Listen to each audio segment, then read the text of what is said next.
ভগবানকে দেখে লবার কুশ এক ভাই আরেক ভাইকে কহিতে লাগলেন,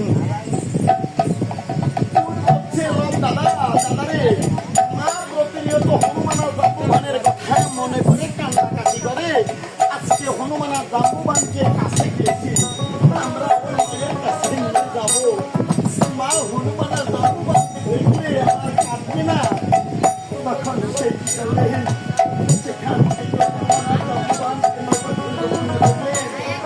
ওই মায়ের কাছে তখন দর্শন দিলেন।